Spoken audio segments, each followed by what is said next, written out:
Hi అండి. ఎలా ఉన్నారు? రీసెంట్‌గా హెచ్-1 మీద ఉంటే జాబ్ పోతే గనక 60 డేస్ గ్రేస్ పీరియడ్ ఉంటదని చెప్పి ఒక వీడియో పెట్టా గదా! దాని కంటిన్యూషన్ అనమాట ఇది. మనకేంటి జాబ్ మంచిగున్నప్పుడు ఏ ప్రాబ్లమ్ లేదనమాట. జాబ్ పోయింది అని లే ఆఫ్ మెయిల్ రాగానే నెక్స్ట్ మినిట్ నుంచి మన మైండ్‌లో ఏమవుతదంటే, ఓకే. ఈ మినిట్ నుంచి మనం ఇల్లీగలా? ఈ దేశం వదిలి ఎళ్ళిపోవాలా? బీ1కి వెళ్ళొచ్చా? బీ2 సేఫా? అంటే కొత్త జాబ్ వచ్చే వరకు ఇక్కడ ఉండొచ్చా? చాలా వరకు అంటే ఈ స్టేజ్‌లో కన్‌ఫ్యూజన్‌లో డెసిషన్స్ తీసుకుంటారనమాట. కొంతమంది పానిక్ అవుతారు. కొంతమంది వాట్సాప్ గ్రూప్‌లో ఫాలో అయిపోతారు. కొంతమంది ఫ్రెండ్స్‌తో డిస్కస్ చేస్తారు. ఇచ్చేద్దాం, అచ్చేద్దాం అని జెప్పి. చాలా వరకు నేను గమనించిందేంటంటే, ఇమ్మిగ్రేషన్ మ్యాటర్స్‌లో గెస్ వర్క్ అనేది రిస్క్‌తో కూడిన పని. అందుకే హెచ్-1బీ మీద ఉంటూ జాబ్ పోయిన వెంటనే స్టెప్ బై స్టెప్ అసలు ఏం చేయాలి? ఏం చేయకూడదు? బీ1, బీ2 ఆప్షన్ ఉంది కదా! అది ఎంతవరకు సేఫు? ఎన్ని రోజులు ఇక్కడ ఉండొచ్చు? ఏంటనేది నేను క్లియర్‌గా రీసెంట్‌గా చాలా మందికి లే ఆఫ్స్ అయిపోయినాయి గదా! మళ్ళీ జాబ్స్ తెచ్చుకున్నారులెండి. వరకు హెచ్-1బీ మీద ఉన్న వాళ్ళందరికీ ఇన్ఫర్మేషన్ తెలుసనమాట. కాకపోతే తెలియని వాళ్ళకి ఎవరికైనా ఇన్ఫర్మేషన్ యూజ్ అయ్యేలాగా ఉంటదని జెప్పి షేర్ చేసుకుంటున్నాననమాట.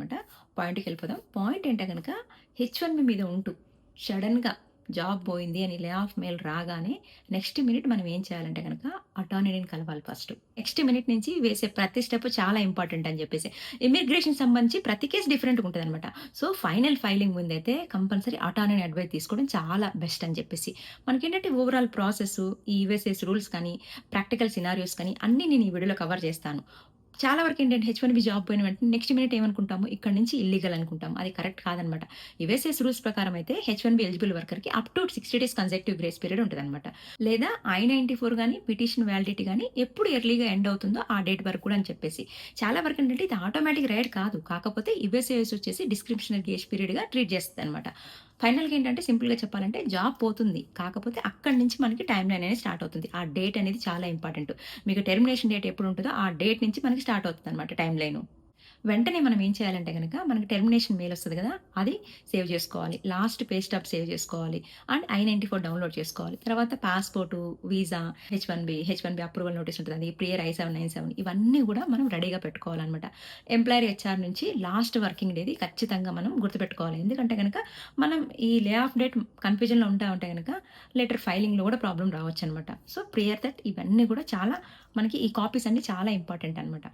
నెక్స్ట్ వచ్చేసి 60 డేస్ గ్రేస్ పీరియడ్ ఉంది కదా అనుకుంటాం కదా! యూఎస్ఎస్ వర్డింగ్ ప్రకారం ఏందంటే 60 డేస్ గ్యారంటెడ్ కాదనమాట. మాక్సిమం ఎలిజిబుల్ డేస్ అంటే 60 డేస్ వరకు అని చెప్పేసి.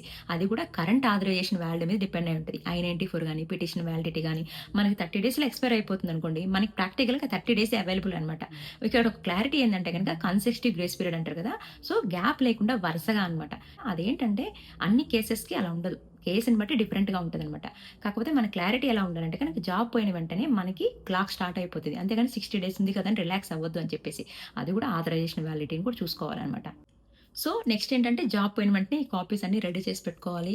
మనం అన్నీ యాజ్ యూజువల్ అన్నీ గుర్తుపెట్టుకొని, మనకి అసలు 60 డేస్ గ్రేస్ పీరియడ్ ఉందా? లేదా? అంటే మనం ఐ-94 మన కరెంట్ ఆథరైజేషన్ వ్యాలిడిటీని కూడా చెక్ చేసుకుంటాం కాబట్టి, నెక్స్ట్ మినిట్ మనకేమనిపిస్తది? అసలు మనం నెక్స్ట్ సెకండ్ నుంచి ఏ స్టేటస్‌కి మారాలి అని చెప్పేసి. కన్‌ఫ్యూజన్ చాలా వరకు ఉంటదనమాట ఇక్కడికి. మనకున్నయి 4 ఆప్షన్స్. ఒకటొచ్చి న్యూ హెచ్-1బీ ఎంప్లాయర్ అంటే న్యూ ఎంప్లాయీని ఫైండ్ చేయాలనమాట. తర్వాత చేంజ్ ఆఫ్ స్టేటస్ హెచ్ వరకు మార్చాలి. లేదు అంటే change of status B1 or B2. ఇందులో మళ్ళీ కన్‌ఫ్యూజన్ చాలా మంది మిక్సప్ అవుతారనమాట. బీ1 సేఫా? బీ2 సేఫా? అని జెప్పి. ఆప్షన్ 4 వచ్చి లీవ్ ద యూఎస్ అనమాట. చాలా వరకి థర్డ్ ఆప్షన్‌లో మిక్సప్ అవుతారనమాట. ఎందుకంటే బీ1కెళ్ళాలా? బీ2కెళ్ళాలా? బీ1 ఏంటంటే గనక generally temporary business visa category అనమాట. దీంట్లో ఏంటంటే మెయిన్ ప్యూర్‌లీ బిజినెస్ పర్పస్ కోసం. అంటే ఏదైనా మీటింగ్స్ కానీ, కన్సల్టేషన్స్ కానీ, కాంట్రాక్ట్ బిజినెస్ లాంటివి లిమిటెడ్‌గా ఏదైనా బిజినెస్ పర్పస్ మీటింగ్స్ ఉంటాయి కదా! దానికోసం అనమాట. బీ2 వచ్చేసి ఇంకా టెంపరర్లీ అది టూరిస్ట్ వీసా, ఫ్యామిలీ విజిట్, ఏదైనా మెడికల్ ట్రీట్మెంట్, పర్సనల్ విజిట్ అలాంటి వాటి కోసం బీ2 యూజ్ చేస్తామనమాట. మెయిన్ ఏంటంటే చాలా వరకు మనం జాబ్ సెర్చ్‌లో ఉంటాం కదా! బీ1 బెటర్ కదా అనుకుంటాము. ప్రాక్టికల్‌గా ఇమ్మిగ్రేషన్ ఫైలింగ్‌లో జనరిక్ జాబ్ లాస్ సిట్యుయేషన్‌లో బీ2 వైపు చూస్తాము అని చెప్పేసి. ఎందుకంటే బీ1 అని మెన్షన్ చేశామనుకోండి జనరిక్‌గా మనం పర్పస్ అనేది క్లియర్‌గా జస్టిఫై చేయాలి అని చెప్పేసి. స్టేటస్ ఏదైనా బీ పెట్టుకున్నామంటే గనక మనకి యూఎస్ ఎంప్లాయ్‌మెంట్ అలౌడ్ కాదు అని చెప్పేసి. అంటే జాబ్ చేయలేము, సాలరీ రాదు, ఫ్రీలాన్సింగ్ కాదు, పేరోల్ కాదు. ఎనీహౌ ఓవరాల్‌గా వర్క్ ఆథరైజేషన్ ఉండదు అని చెప్పి. బీ1 బిట్‌లోకెళ్ళాక మనకు వర్క్ ఆథరైజేషన్ ఉండదు. ఈజ్ ద బిగ్గెస్ట్ పాయింట్ అనమాట. చాలా వరకేంటంటే సేఫ్ అనే మాటని మన సాటిస్ఫాక్షన్ కోసం యూజ్ చేసుకుంటాం. ఏది కూడా సేఫ్ కాదనమాట. కానీ బీ1, బీ2 ఆప్షన్ ఉంది. కానీ ఏది కూడా రిస్క్ ఫ్రీ ఆప్షన్ కాదు. ఏదైనా రిస్క్‌తోనే. కాకపోతే యూఎస్‌ఏఎస్ ఏం చూస్తుందంటే గనక మీరు ఫైల్ చేస్తారు కదా! ఆ ఫైలింగ్ అంతా కూడా టైమ్‌లీయా? లేదంటే మీ ఎక్స్‌ప్లనేషన్ జెన్యూనా? మీకు సర్వైవల్ ఫండ్స్ ఉన్నాయా? మీ టెంపరరీ ఇంటెంట్ బిలీవా? అండ్ మీరేదైనా అనాథరైజ్డ్ వర్క్ చేస్తున్నారా? ఇవన్నీ కూడా ప్రాపర్‌గా చెక్ చేస్తదనమాట.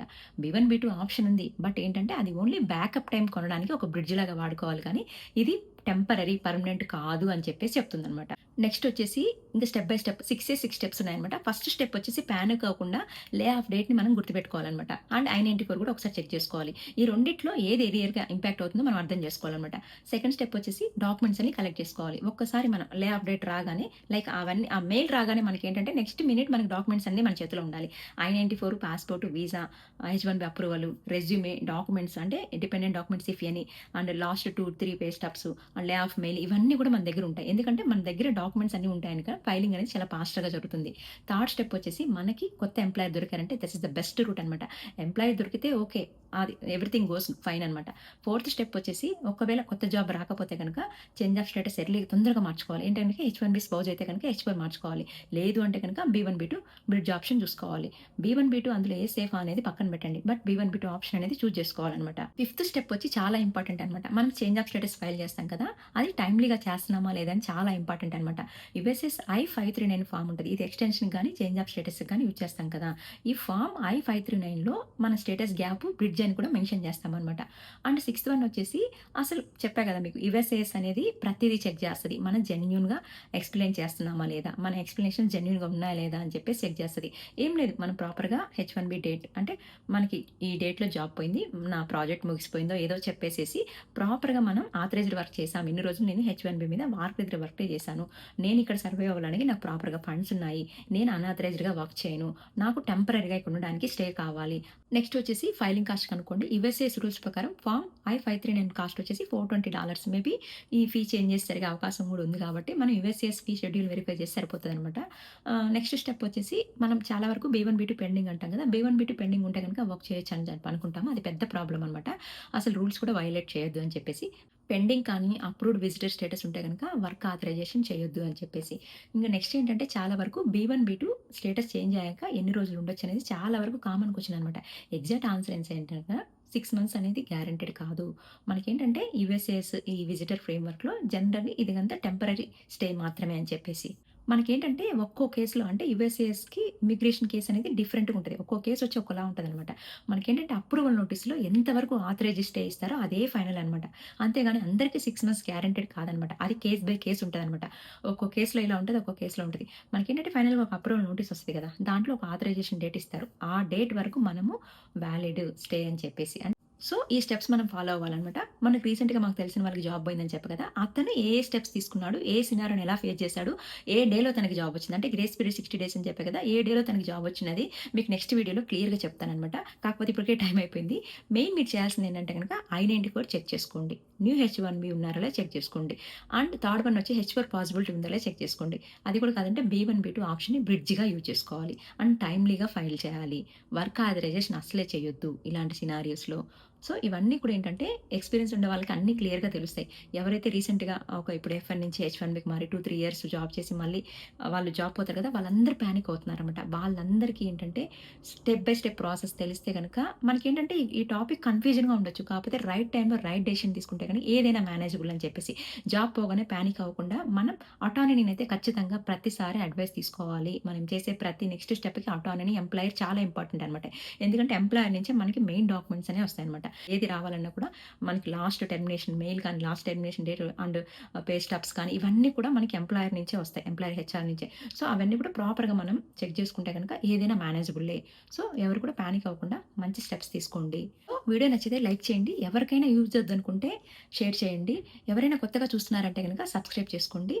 చాలా వరకేంటంటే నాకు తెలిసిన ఇన్ఫర్మేషన్ నేను షేర్ చేసుకున్నాను. Thank you for watching. See you in the next video.